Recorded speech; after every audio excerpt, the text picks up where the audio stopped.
She was only 12, yet she'd experienced as much pain and loss as Oris had in his 66 years of life. "He will come," replied Oris. "Does he still love us?" the child asked. "Don't ask that," snapped Alexander. "You'll end up like Lyanna." Oris silenced his nephew with a look. "Of course he still loves us," he told Callie. "We are Karak's children.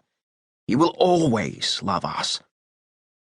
Her eyes gazed up at him, full of grief and skepticism. "But Father was Karak's child too, and Grandmeme and Papa and Uncle Ulrich." "Yes, Callie, but what happened was complicated." "How?" "Stop asking questions," her brother shouted, suddenly losing his temper. Oris whirled, his misshapen hand grabbing the boy by the lapel of his surcoat. He pulled him in close, and though Alexander was 19 and strong as an ox, he was helpless in Oris's clutches. "Mind your tongue," he growled into his nephew's ear, "or I will mind it for you." Alexander sniffled, then dropped his head in submission.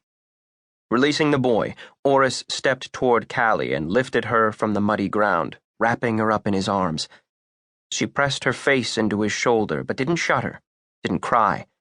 She simply allowed him to hold her, like one of the dolls his wife Ebby had made for his daughters when they were born. He wished he could remind the child how much wonder there was in the world, how their lives were gifts from Karak. The Moris were one of Karak's first families. Their god would never bring undue hurt to them. He knew that. At least, he had once known that. So much had changed over the last few months. The treasons for which his beloveds had been executed, the ever-growing army, the destructive attack on Haven, and the bloody clash between the brother gods. All of it had powered the tongues of merchants, bandits, and small folk alike. Keeping his surviving family calm and united had proved a near impossible task.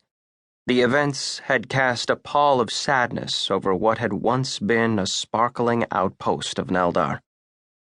"I wish Julian was still here," whispered Callie. Oris nodded. Julian had been Ulrich's youngest, a merry lad with an odd preference for dolls over swords and shields. He had been close to the girls, Oris's as well as Wolfram's, but Ulrich's widow had taken her 3 boys in a fit of grief, leaving Erznia during a raging winter storm. Oris feared the worst for them. Yet another loving soul gone, yet another beloved family member taken away, making a place that had once seemed safe feel anything but. "We will see them again," he said, keeping his voice low. He heard Alexander grunt behind him, the youth's failed attempt at hiding his sobs, and Callie leaned back in Oris's arms. "In Ephraim?" she asked, her young eyes sparkling with hope. Oris chuckled. "Hopefully sooner than that, sweet pie," he replied. "But yes, if we never again see them in this life, we will most certainly greet them in Ephraim. If we can find our way through," he thought, but did not say. Seeming to accept that, she once more rested her head on his shoulder. A thick layer of clouds passed over the sun, and Oris released his niece, stretching to his full height. A strange feeling came over him, like an invisible phantasm whispering into his ear, and he shuddered. He turned to look at Alexander, and he could tell his nephew felt it too. The young man stared around wildly, his fingers playing across the hilt of the short sword hanging from his belt. A wolf bayed, and the sound was far nearer than should have been possible. A 15-foot wall of pine and steel encircled Erznia. The only way a wolf could get inside was if someone let it in.